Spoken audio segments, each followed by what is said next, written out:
بسم الله الرحمن الرحيم. إن الحمد لله نحمده ونستعينه ونستغفره ونستهديه ونعوذ بالله من شرور أنفسنا وسيئات أعمالنا.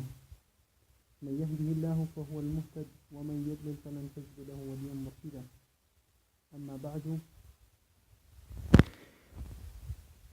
برزان لا خزمتان لا زنجيرة باسي بۆ چاکسازی ماڵەکان و ئیسلاحی ماڵەکان لە ئامۆژگاری 12هەمیندا بووین. فێربوونی زانستە حکمە شەرعیەکان کە پێوەستە بە ماڵەوە،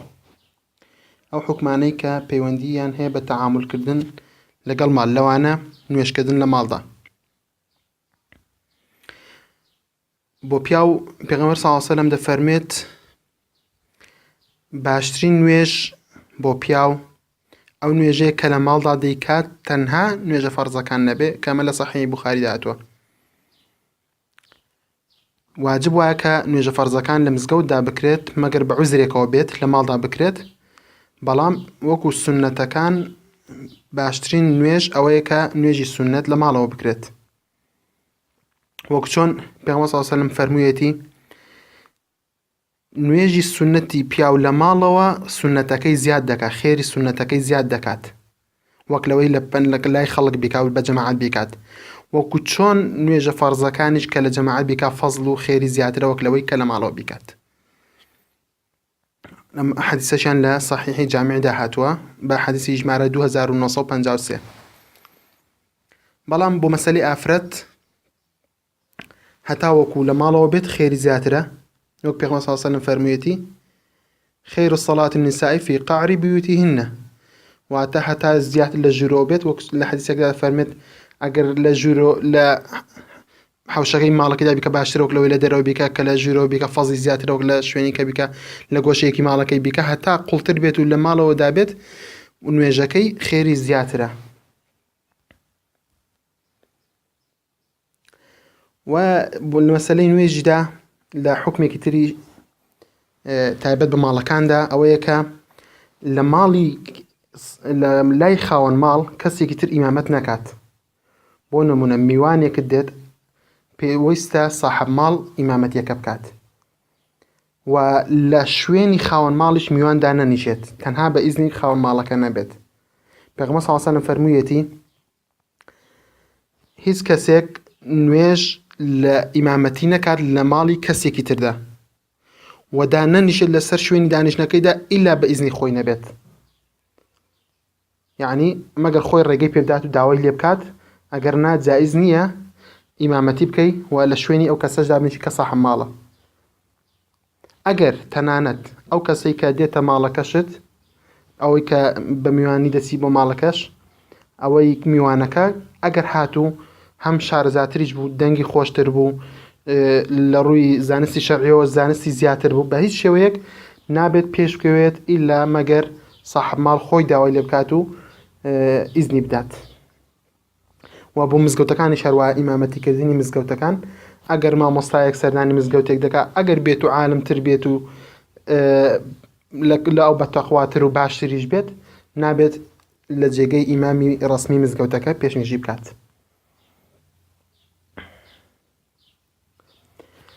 خاڵێکی تر لە ئادابەکانی حکمی شەرعیەکانی ماڵ ئیزن وەرگرتن. ئیزن وەرگرتن دوو حاڵەتمان هەیە کە تۆ سەردانی ماڵێک دەکەی و ئیزن وەرگرتن لە ناو خودی ماڵەکانیشدا. خوا گەورە دەفەرمێت یا ئەیها الذین آمنوا لا تدخلوا بيوتا غير بيوتكم حتى تستأنسوا وتسلموا على أهلها ذلكم خير لكم لعلكم تذكرون فإن لم تجدوا فيها أحدا فلا تدخلوها حتى يؤذن لكم وإن قيل لكم ارجعوا فارجعوا هو أزكى لكم والله بما تعملون عليم.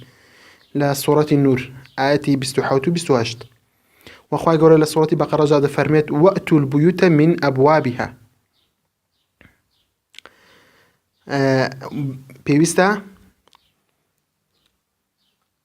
یەکەم جار هەر کاتێکە سەردانی هەر ماڵەکەت کرد، خی گەورە دەفەرمێ ئێوانە ئیمانتان هێناوە مەسنە هیچ ماڵێک جگە لە ماڵەکانی خۆتان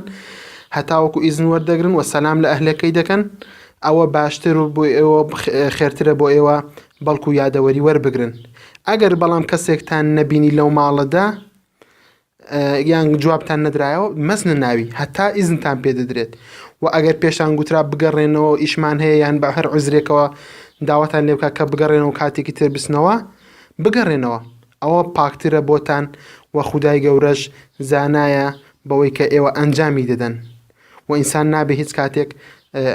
کەسێک کە پێوت بگەڕێەوە یان مەجالمان نییە لە دڵی بگرێت و عاجز ببێت بەڵکو پێویستە لە کاتێکی تردا بگەڕێتەوە. ئەگەر و هەروهای بەڵام جائیزە بۆ ماڵێک کە کەسی تێدا نیشتەجێ نەبێت بۆ نمونە استفادة وخوا قولة فرمي ليس عليكم جناح أن تدخلوا بيوتا غير مسكونة فيها متاع لكم والله يعلم ما تبدون وما تكتمون. جائزة جناحتان لسرنية هيش جناحتان لسرنية كبسنا مالك كخلق تيدان اشتجينا بيت مالك لشوينك وإيوج دتوانين استفادة لي بقرن أو جائزة دتواني استفادة لي وەربگری بۆ من هەندێک شوێن هەیە کە ماڵێک تایبەت کراوە بە میوان شوێنێکە حازر کراوە خەڵک لی دانانیشێ بۆ خۆیان بەڵام ئەگەر میوانێک کەسێک لە سەفەرێکدایە چوو لەو شوێنە دەتوانێت بحەوێتەوە و ئیسفادەشی لێ بکا بۆ خۆی. و خاڵێکی تریشمانەوەیە کە جائیزە خواردن لە ماڵی کەسی نزیک و هاوڕێکانەوانە هیچ بەبێ ناڕەحەتی بەلاتەوە قورس نەبێت و ئینسان بەلایەوە قورس نەبێت وەکو یاخود ماڵەکە وەکو بڵێ کلیلەکەی بەدەست خۆیەتی لە ماڵی دۆست و هاوڕێ و خزم و کەسوکار بە هەر شێوازێک لە شێوازەکان بێت ئەوە ئاساییە و بەلایەوە ئیحراج نەبێت بمەرجێک بەڵام خاوەن ماڵەکە پێیان ناخۆش نەبێت و ئەو کەسانی کە دەچێتە لایەن لەگەڵیان نان دەخوات بەلایەوە ناخۆش نەبێت وخوا گەورە دەفەرمێ ليس على الأعمى حرج ولا على الأعرج حرج ولا على المريض حرج ولا على أنفسكم أن تأكلوا من بيوتكم أو بيوت آبائكم أو بيوت أمهاتكم أو بيوت إخوانكم أو بيوت أخواتكم أو بيوت أعمامكم أو بيوت عماتكم أو بيوت أخوالكم أو بيوت خالاتكم أو ما ملكتم مفاتحه أو صديقكم ليس عليكم جناح أن تأكلوا جميعا أو أشتاتا. لهمو مالاني كباسي دكا خواهي قول لهم آتدا بلهر هموی جائزة و هیچ گناحێکی لەسەر نییە کە ئینسان لەو شوێنانە نان بخوات و بەمەرجێک کە صاحبی ماڵەکە بەلایەوە ناڕەحەت نەبێت و پێی ناخۆش نەبێت جا بەیەکەوە دادەنیشن بەجیا دادەنیشن ئەوە جائزە و هیچ ئیشکالێکی تیان ئینشاءالله. و ئیزنێکی تریشمان ئەوەیە کە لە ناو ماڵدا فەرمانکردن بە منداڵ و خزمەتکارەکان ئەوانە کە لە ماڵدا خزمەت دەکەن کە نەچن بەتایبەت بۆ ژووری نووستنی دایک و باوک بەبێ ئیزن بەتایبەت لە کاتی نووستنەکاندا بۆ نمونە پێش نوێژی بەیانی و کاتی قەیلولا لە نیوەڕۆیاندا و لە دوای نوێژی عیشاوە پێویستە ئیزن وەربگرێت و لە دەرگا بدرێت بۆ چوونە ژوورەوە. و جگە لەم کاتانە هیچ گوناحێکی لەسەر نییە کە بسن بۆ ژوورەکانی تر بەڵام وەکو دەستورێک فێر بگرێت کە ئیزن وەربگرێت. خواهي قولة فرمت يا أيها الذين آمنوا ليستأذنكم الذين لم يبلغوا الحلم منكم 3 مرات من قبل صلاة الفجر وحين تضعون ثيابكم من الظهيرة بيش نجي بياني وكاتك جلكان تندادن لكاتي نيورو كاتي قيلولا ومن بعد صلاة العشاء لدواء نجي عشاوة 3 عورات لكم ليس عليكم ولا عليهم جناح بعدهن أو سيكاتانا وكو عورات بو إيوة دان راوة بەڵام هیچ گوناحێکتان لەسەر نیە لە ئێوە و لە ئەوانیش کە لە دوای ئەم کاتانەوە طوافون عليكم بعضكم على بعض كذلك يبين الله لكم الآيات والله عليم حكيم لا سورة نور آياتي 58.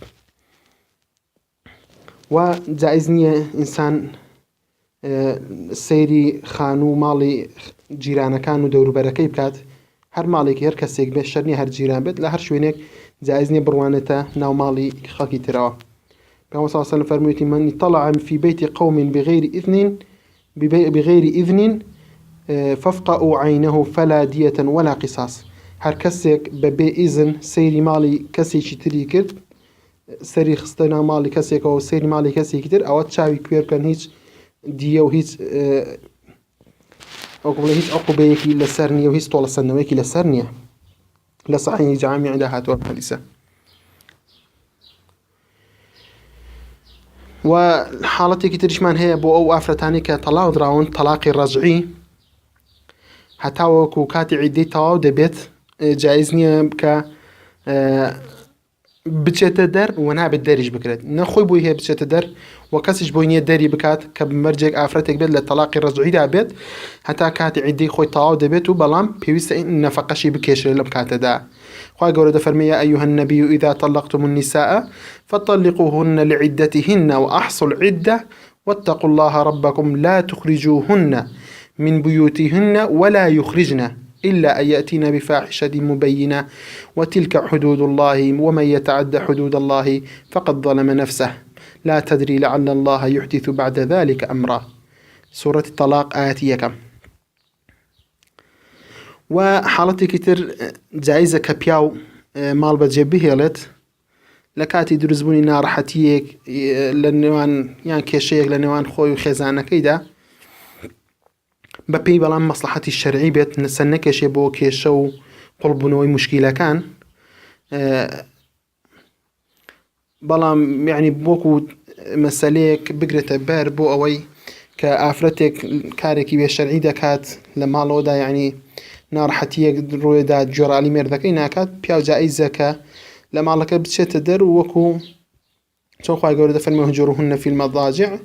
جێگەیان لە جیا بکەنەوە بەم شێوازە دەتوانێت لەو وەکو نمونەی ئەوەشمان هەیە کە پێغەمبەر صلی الله علیه و سەلەم لە خێزانەکانی تووڕە بوو لە ماڵەکەیان چۆ دەرەوە و لە دەرەوە بوو.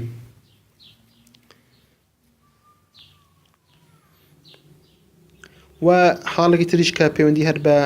حکمی شەرعی ماڵەکانەوە هەیە هەر لە ئامۆژگاری 12 نابێت ئینسان بە تەنیا بێت لە ماڵەوە. لە ئیبنی عومەر ڕەزای خوای لەسەر بێت کە پێغەمبەر صلی الله علیه و سەلەم نەهی کردووە لەوەی کە ئینسان بە تەنیا بێت ئەویش چۆن کە پیاو بە تەنیا لە ماڵەوەدا بێت یان بە تەنیا سەفەر بکات. پێغەمبەر صلی الله علیه و سەلەم نەهی کردووە لەوەی کە پیاو بە تەنیا لە ماڵەوە بێت یان سەفەر کا بە تەنیا. ئەمەش بۆکو ڕێگریکردنە لە ئینسان بەدەست بەتاڵی و بە تەنیایی ئینسان دەخاتە ناو گوناح و تاوان و شەیتان وەسوەسەی بۆ دەکات بۆ گوناح و تاوان یاخود بۆ هەندێک حاڵەتی تریشمان هەیە بۆ نمونە ئینسان بە تەنیا سەفەرکان بە تەنیا بێت لەوانەیە دوژمنێک هجومی بکاتە سەریان دزێک بێتە سەریان لە ناکاو تووشی نەخۆشیەک حاڵەتێک ببێت بۆیە باشتر وایە کە هەمیشە ڕەفیقێکی لەلا بێت و کە هەم ببێتە هۆی مای پارێزگاری بۆ هەردوولا و هەم لە وەسوەسەی شەیتانیش بە دوورەوە بن باشترە. و نووسن لە سەربانی خانوویە کە ستارەی نەبێت محەجەڕەی نەبێت بۆ ئەوی ئینسانەکە نەکەوێت وەکو حەزەرێک بێت بۆ ئەوی کە نەکەوێت. پێغەمبەر صلی الله علیه و سەلەم فەرموویەتی هەر کەسێک بنوێت لەسەر پشت سەقفی خانووەکەی پشتی خانووەکەی ئەگەر محەجەڕەی نەبێت و حجاری نەبێت محەجەڕەی نەبێت فقط بوریئت منه الذمة ئەوە زیممەتی نییە وەکو بڵێ لە ئەستۆی ئیمانداراندا نییە. بۆ نمونە ئینسان هەیە لە سەرکەلەکەی هەڵدە زۆرە بۆ سەرکەلەکەیەکی تر بۆ وەکو ئەمانە هەمووی کە لە بابی حەزەر و حکمی شەرعی ماڵەکاندا پێغەمبەر صلی الله علیه و سەلەم ئاماژەی پێکردوون.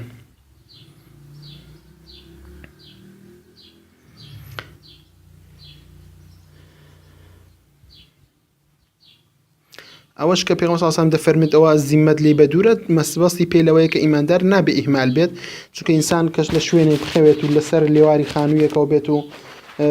محەجەڕەی نەبێت و بشکەوێتە خوارە بەهۆیەوە بمرێت ئەوە لە هەمووی لە سبەب هۆکارەکەی ئیهمالیە. بۆیە مەبەستی پێی لەوەیە کە ئینسانی ئیماندار پێویستە سەبەب بگرێتە بەر هەمیشە بۆ هەموو کارەکانی بۆ هەموو ئیشەکانی ژیانی ڕۆژانەی سەبەب بگرێتە بەر و ئیهمال نەبێت ئەوەی کە لە توانایدا لە سەبەب بیگرێتە بەر. و خاڵی کەشمان هەیە کە پەیوەندی هەر بە حکمی شەرعی ماڵەکانەوە هەیە ئەو پشیلە و شتانەی کە ئەو پشیلانەی کە لە ماڵەوەدا هەن ئەو قاپ و کەوچکانی کە لێی دەخۆنەوە یان لا خواردن تیا دەخۆن پیسی ناکات. لە عەبدوڵڵای کوڕی ئەبی قەتادەوە کە لە باوکیەوە جێڕاوێتەوە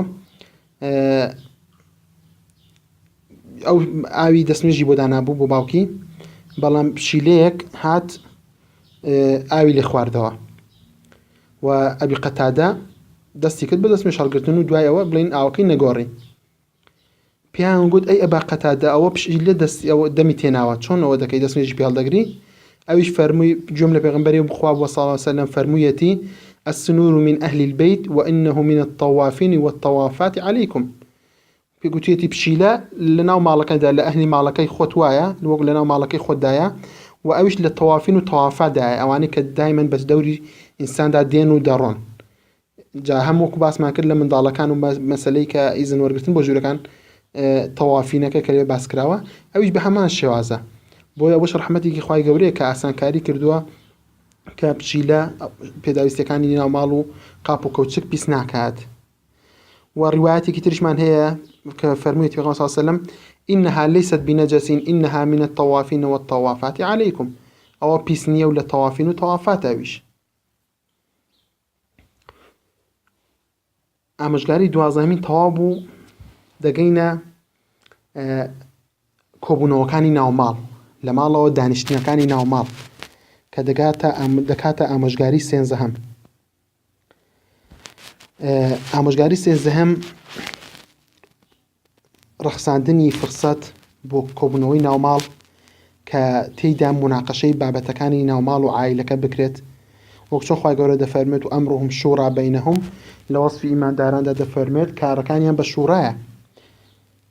لە سوورەت شوورا ئاەتی 38 هەیە تۆ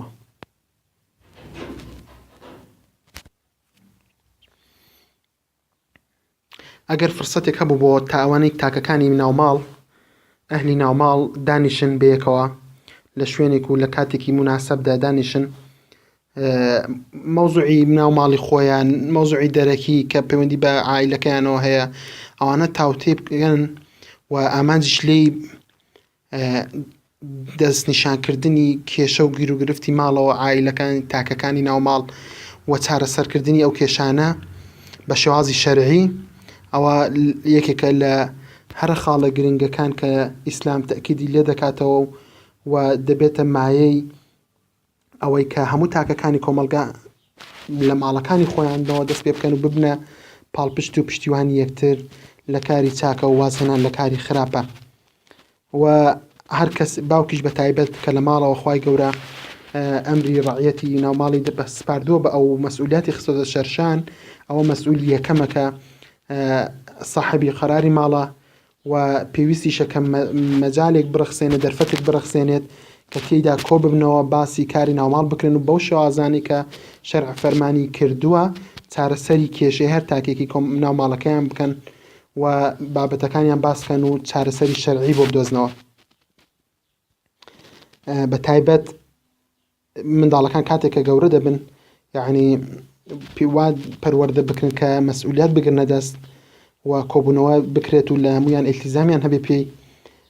ئەوە گوێ لە قسەکانیان بگرێ منداڵەکان بە تایبەت بۆ ئەوەی هەست بە مەسئولیات و گەورەی خۆیان بکەن بۆ نمونە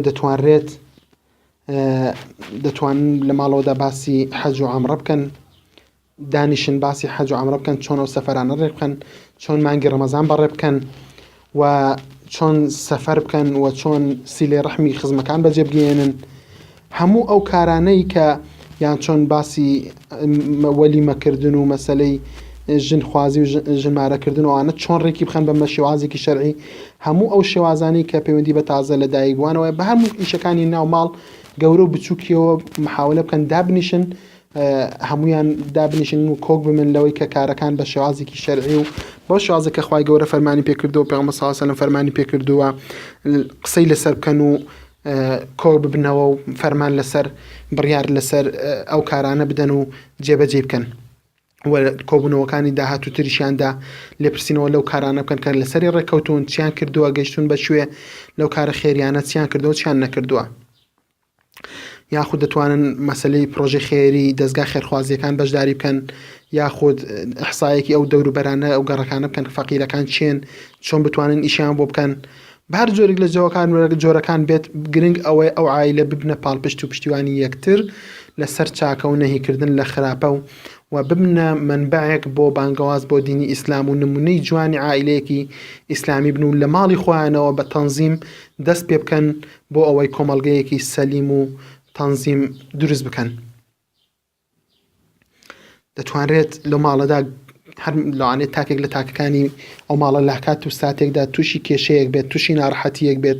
مشکلەیەکی هەبێت، یان لە خزم و کەسوکارەکان کەسە نزیکەکان مشکلێکیان هەبێت، دابنیشن بە شێوازێکی شەرعی، حەلێکی شەرعی، قسەی هەمویان وەربگیرێ، ڕەئی هەمویان وەربگیرێ، کامیان لە شەریعەتەوە نزیکتر بوو قسەی ئەویان وەربگیرێت و کاری پێ بکرێت.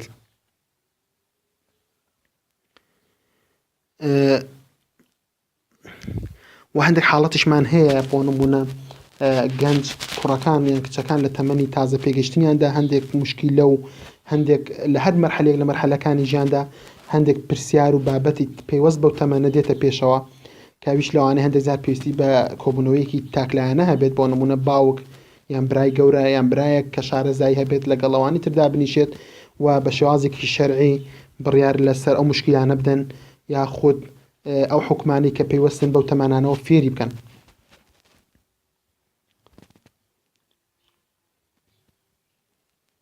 بە تایبەت کە ئەو کەسانی کە دایک و باوکیان برا خوشک ئەوانەی کە گەورن هەندێک حکمی شەرعی هەیە کە لە تەمەنە جیاوازەکاندا ڕوودەدات، دەتوانێت ڕوونکردنەوەی خۆی و نمونەی جوان بۆ ئەوانەی کە بچووکترن و یان تازە دەگەنە ئەو تەمەنەوە ئەو کێشانیان توش دەبێت ڕوونکردنەوەیان بۆ بدەن و بڵێن ئەمە ڕێگا شەرعیەکەیەتی و ئەوە حەلە شەرعیەکەیەتی و شەرع ئاوا فەرمان دەکات و دەبێت بەو شێوازە بەو ڕێگایەدا بڕۆن کە شەرع دایناوە. بەمەش تۆ کە وەک هاوڕێیەک بووی بۆ ماڵ و منداڵت، ئەوە ئەو کاتە خەڵکی تر ناتوانێت دەستیان بگرێت و تۆ کە خۆت دەتەوێت ماڵەکەت ئیسلاحکەی بە شێوازێکی شەرعی بێت، ئەوە ماڵەکان و ماڵ و منداڵەکەت سیقەی تەواو بە تۆ دەکەن، وەک هاوڕێت تۆ دەبینن، هەر مشکلێکیان هەبێت دێن پرس و ڕاوێژ بە تۆ دەکەن، ناچن دەستی پرسیار لە کەسێکی تر بکەن یا کەسێک دەستیان بگرێت و بەلا ڕێیاندا بێت. و ئامۆژگاری چواردەهەم ئەوەیە کە کێشە و گر و گرفتی عائیلی بە تایبەت دایک و باوک لە بەرامبەر منداڵەکانیاندا دەری نەخەن، بە تایبەت ماڵ و منداڵی بچووکدا کە ئەمانە هەمووی تەئسیر لەسەر ماڵ و منداڵ دەکات و هەمیشە دایک و باوک هەمیشە هەوڵ بدەن بە مشاوەرەکردن بە گرتنەبەری ڕێچکەی شەرعی و بگەڕانەوە بۆ شەریعەتی ئیسلام بەو شێوازە کێشەکانی نێوانیان حەل بکەن و دەنگە دەنگ و کێشە و گرفت لەگەڵ یەکتر نەکەن و لە بەرامبەر منداڵەکانیجا کێشەی خۆیان بۆ کەس دەرنەخەن.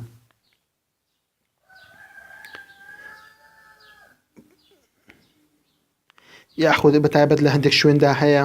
بە تایبەت هەندێک دایک و باوک هەیە کە دایک مەرج لە منداڵەکەی دەگرێت کە نابێ قسە لەگەڵ بابت بکەی، ئەو بدەڵق نابێ قسە لەگەڵ دایکت بکەی، یان ئەو لە بەرامبەر ئەو قسەی سوک بە یەکتر دەڵێن، ئەوانە هەمووی دەبێتە هۆی تێکدانی نەفسیەتی منداڵەکان و هەروەها دەبێتە هۆی تێکدانی شیرازەی خێزان و وا دەکات هەمووی لەو بە یەکتر بێزار ببن و ئەو بەرەکەتی کە خوای گەورە لەم عائیلەدا دایناوە هەڵدەگیرێت. و هەمیشە ئینسانیش بەردەوام دوعا بکە کە خوای گەورە دڵی نەرم کات لەگەڵ دایک و باوک و خوشک و برا و خێزان و ئافرەت لەگەڵ هاوسەرەکەی، بەردەوام خوای گەورە داوا بکات کە خوای گەورە دڵیان نەرم کات.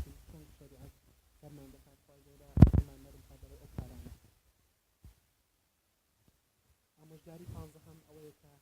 ڕێگە نەدرێت هەر کەسێک کە لە دینی دڵنیا نەبی بێتە ماڵەوە، کەسێک کە پایان دین نەبوو، پایان ئەخلاق دین و ئەخلاق نەبوو، ئەبێ پارێزگاری لەوە بکرێت کە نەهێڵرێت بێتە ماڵەوە. بە تایبەت لە عینی دین کەسێک کە گومانت لە دینی هەبوو، ئەوە نەیەڵی بێتە ماڵەکەتەوە، چونکە وەرتەبەت پێغەمبەر صلی الله علیه و سلم فەرموویەتی مثل الجليس السوء كمثل صاحب الكير، وەکچەند لە حەدیثێکدا دەفەرمێت نمونەی هاوڕێی باش، نمونەی خاوەنی دین وەکو ئەو کەسەوە کە ئاتی دەستخۆشە و بۆنی میسک دەفرۆشێت، ئەگەر بۆنەکەشت پێ نەگا ئیسپارەت پێ نەگرێت ئەوە بۆنی خۆشت دەوێت. و نمونەی هاوڕێی خراپی ئەو کەسێک کە لە مەجلیسدا دەنیشێت خراپ و دوور لە دینە وەکو خاوەنی ئەو کوورەی ئاگر وایە، ئەگەر نەشت سووتێنێت بە گەرمیەکەی و بە بۆنەکەی بە دووکەڵەکەی بێزارت دەکات.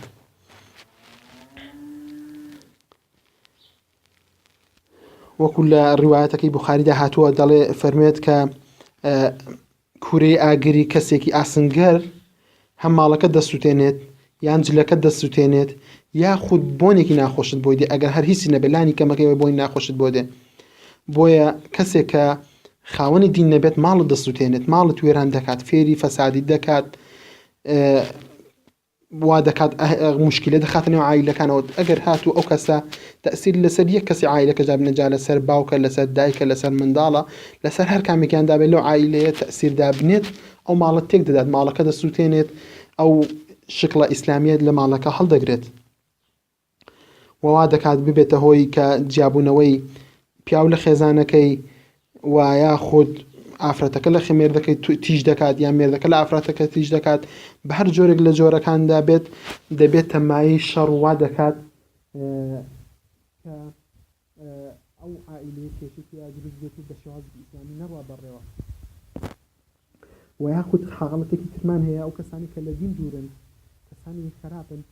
ئەوە وا دەکات هەندێک جار تەنانەت ئێمە هەست بۆ خۆمان ناکەین سحر دەکات لە ماڵەکان مشتێک دەکات لە ماڵەکان کە ئینسان زۆرجار حەز بە خۆشی ناکات ئەوانە کەسێک کە لە دین دوور بێت کە بێتە ماڵەکەتەوە ئەوانەشی دەبێتێت دەتوانێت بۆ حەسیدی بە ماڵەکەی تێ دەبات حەسیدی بە ماڵ سامانت دەبات حەسیدی بە سەتایت دەبات حەسیدی بە زانیارەکە بە هەر شێوازن لە شێوازەکان کە دەیبینێت تۆ بەو شێوازەی هەوڵدات ماڵەکەت بێتێکدا هەوڵدات ئەو ژیانەت بێتێکدا کەواتە لە دەستیشی دێ سحری لێکات جادوی لێکات لەخوا ناتەسێت بۆیە پێغەمبەر صلی الله علیه و سلم تەأکید لەوە کردووە کە هاوڕێی خراپت نەبێت نێهەڵی کەسێک بێتە ناو ماڵەکەت کە لە دینی ڕازی نەبی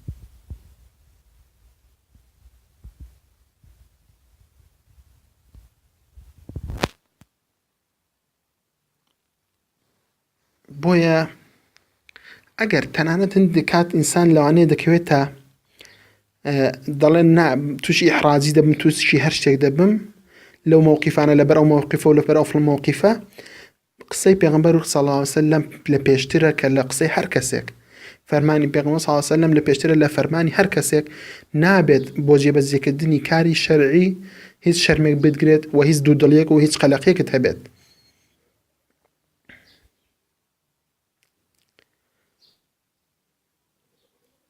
وەکو چۆن لە خاڵەکانی پێشتردا گرنگی ئەهلی عیلم ئەهلی تەقوامان باس کرد کە بێتە ماڵەوە بە هەمان شێوازیش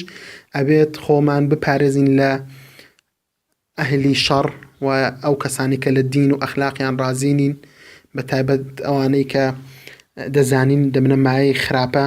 تەأسیری خراپ لەسەر دایک و باوک دادەنێت لەسەر برا دادەنێت لەسەر خوشک دادەنێت و هەر حاصل لە هەر جۆرێک لە جۆرەکان کە خراپەمان بینی لەو کەسەدا دەبێ حرسمان هەبێت و فەرمانی پێغەمبەر صلی الله علیه و سلم جێبەجێکەین کە نەیەڵین ئەو کەسە بێتە ئەو ماڵە و لەم حاڵەتەشەوە بە تایبەت ئەومان بۆ باشتر وایە کە ئینسان دایمە لە ماڵ وجودی هەبێت باشترە بۆ نمونە بۆ ماڵەکان ڕێک بێت و کەسی خراپ دەرفەت نەبات کە بێتە ماڵەوە و منداڵەکەت لەگەڵی دابنیشێت قسەی خراپ بۆ منداڵەکەت کە بە هەر شێوازێک لە شێوازەکان بێت ئینسان هەوڵ بدات باشترین هاوڕێی خێزانەکەی خۆی بێت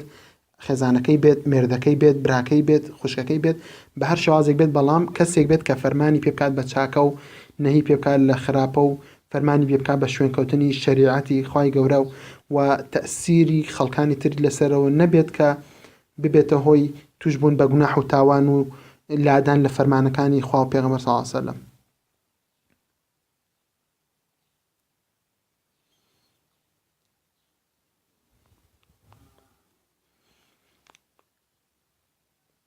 خاڵی ئامۆژگاری 16 ئێمە پێویستە یعنی دقیق بین لەوەی کە تێبینی حاڵ و باڵی حاڵ و بارودۆخی ئەهلی ماڵەوە بکەین بە تایبەت بۆ نمونە منداڵەکان زیاتر کەوانی کە پێویستیان بە تێگەیاندن هەیە لە تەمەنێکدان کە زۆر جار لەوانەیە کاریگەری خەڵکی دەرەوەیان لەسەر بێت گرنگە بزانین هاوڕێی منداڵەکان چێیە ئایا دەیان ناسی نایان ناسی لە ماڵێکی چۆنن کەسێکی چۆنن و لە دەرەوە چیان لەگەڵ دەکات منداڵەکەت و بۆ شوێ دەچن و لەگەڵ چێ دەچێت یاخود لەگەڵ مۆبایلەکانیان دەچێت بەکاردێنێت بەڵام ئەمەش وا نەبێت دەبێت هەندێک شتمان ئاگال لێ بێت کە ئەمەش بەڕاستی لە خاڵی چاودێریکردنەوەیە وەکو چۆن پێشتر باسمان کرد کە هەموو ئینسانێک ڕعەتی لە بەردەستداوە پێویست پرسیارێکی لێ دەکرێت کە لەو ڕعەتی لە ژێردەستیدایە پێویستە بە هەموو شێوازێک حرص بەکاربێنین و خۆمان جەزم بکەین لەوەی کە هەوڵ بدەین ئەهل و بەیتەکەمان بەرەو خێر و چاکە بڕوات و دوور بن لە هاوڕێی خراپ و کەسی خراپ. بەڵام ئاگامان لە هەندێک خاڵی گرنگ بێت دەبێت بۆ نمونە ئەو چاودێریە بە شێوازێکی نهێنی بێت و نابێت بە شێوازێکی توند و هەڕەشە ئامێزانە بێت و نابێت منداڵەکانیش هەست بە لە دەستدانی متمانە بکەن لەلایەن کە سوکاریانەوە کە متمانیان پێیان نییە. نە مەبەستیشمان ئێمەوە نییە کە فیقەمی متمانەمان پێ نەبێت، متمانەمان دەبێ هەبێت، بەڵام ئەوەی لە ئەجلی ئەوەیە کە ئەو منداڵانە لە تەمەنێک لە تەمەنەکاندا لەوانەیە هاوڕێی خراپ کاریگەریان لەسەر هەبێت دەستیان بگرین، ئێمە ببینە هاوڕێی باش بۆیان و ئێمە ببینە جێرازی ئەو منداڵانە بۆ ئەوەی هەر شتێک هەبوو پرس و ڕاوێژ بە ئێمە بکەن، نەچن قسە لە کەسێکی تر وەربگرن. و پێویستیشە چاودێری تەمەنی منداڵەکە بکەی، یعنی هەر شتێک هەر مەرحەلەیەک و هەر ئامۆژگاریکردنێکیش بە شێوازی خۆی بەپێی تەمەنی منداڵەکە بەپێی تێگەشتنی منداڵەکەەوە پێی دەرەجەی ئەو غەڵەتی کە کردوویەتی قسەی لەگەڵ بکرێت. دەجێڕنەوە دەڵێ پیاوێک جارێک چووە یەکێک لە باوکەکان کۆمپیوتەری هەبووە، هەر کاتێک منداڵەکانی هەڵەیەکی کردووە بە تەفسیلی هەموو هەڵەکانی نووسیوە، هەر جارێک غەڵەتێکی کردووە ڕێک لیستی هەموو غەڵەتەکانی بۆ هێناوە هەمووی بۆ جێڕاوەتەوە. نا بۆ شوازە غەڵەتە، ئێمە ئاماژمان لەوە نییە غەڵەتەکانی بیربخەینەوە و ئێمە خۆ مەلایکەتی نووسینی گوناح و تاوان نین کە بچین هەڵەکانی ئەو بنووسین و بۆی بخوێنینەوە. نا ئاماژی ئێمە ئەوەیە کە منداڵەکە لە دڵسۆزیەوەیە بۆی تووشی گوناح و تاوان نەبێت، نەک ئەوەی کە دانیشین مناقەشەی لەگەڵ بکەین، هەڕەشەی لەگەڵ بکەین یا خۆت سەرکۆنێ بکەین. ئاماژمان چاکبوونیەتی، ئاماژمان لە دڵسۆزیەوە ئەو قسانە دەکەین، لە دڵسۆزیەوە ئەو لێپرسینەوە و قسە لەگەڵکردانە دەکەین. ئەگەر نا هیچ ئامانجێک بۆ ئێمە لەوەدانیە کە غەڵەتەکانی منداڵ بژمێرین یان بەسەر چاوی یابدەینەوە. و یاخود ئەوە لایەنێکی ترکە لایەنێک کە هەڵەیە، یعنی زۆر تونگیری کردووە لە مەسەلەی مراقەبەکردنەکە و قسە لەگەڵکردنەکەدا بەو شێوازە نابێت. و لایەنێکی تریشێ دەڵێن نە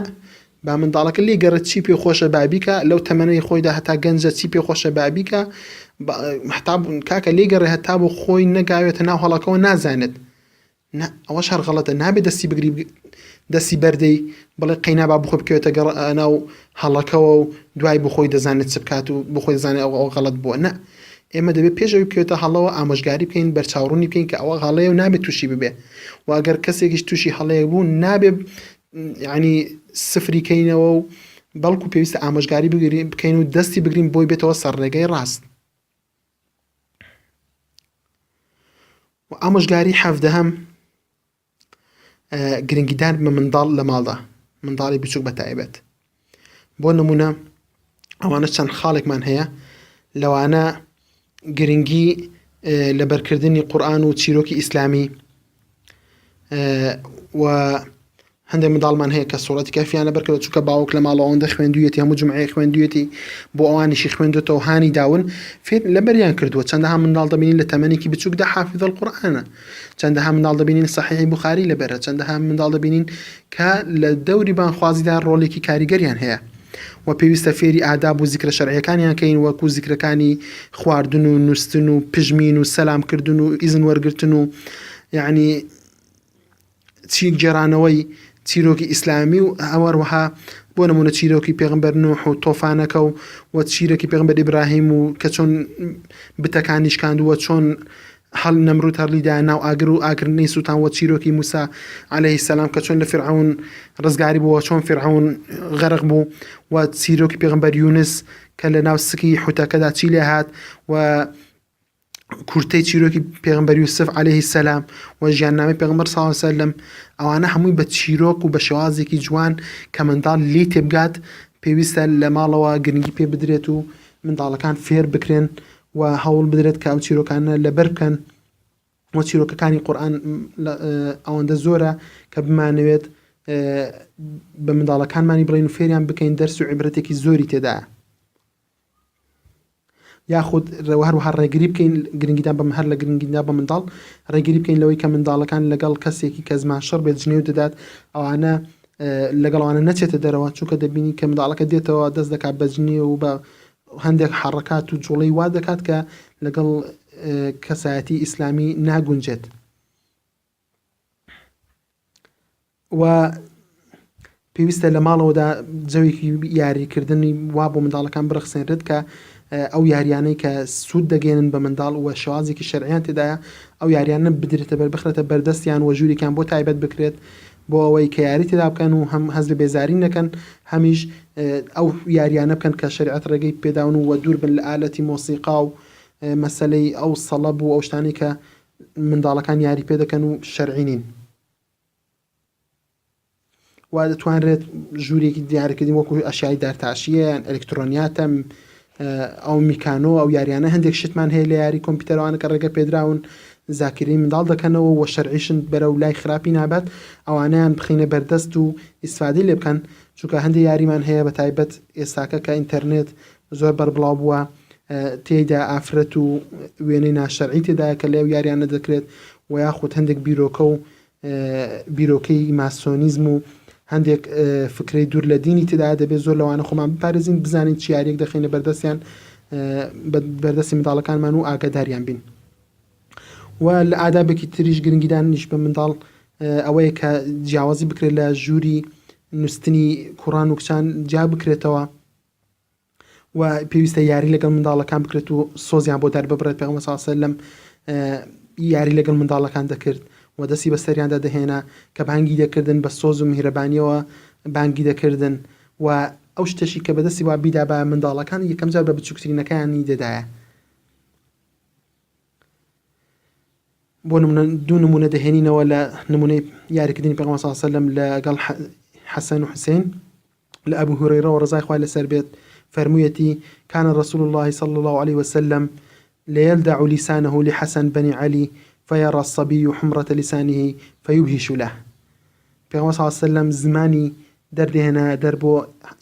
بۆ حەسەنی کوڕی ئیمامی عەلی ئەویش چاوی بە سوورایی زمانی دەکەوت و پێدەکەنی بۆ پێغەمبەر صلی الله عليه وسلم وای دەکرد بچێ بۆ لای پێغەمبەر صلی الله عليه وسلم منداڵەکە لە یەعلای کوڕی موڕەوە هاتووە کە فەرموویەتی ڕۆیشتینە دەرەوە لەگەڵ پێغەمبەر صلی الله عليه وسلم بانگ دعوت کرابووین بۆ نان خواردنێک لە حوسێن لە سەر جادە یاری دەکرد پێغەمبەر صلی الله عليه وسلم بە پەلە چوو بە پێش خەڵکەکە هەلوکە لە پێش خەڵکەکەەوە بوو بە پەلە چوو بۆ لای و دەستی بۆی درێژ کرد هەردوو دەستی بۆ درێژ کرد بۆ ئیمامی حوسێن ئیمامی حوسێنیش دەستی کرد بە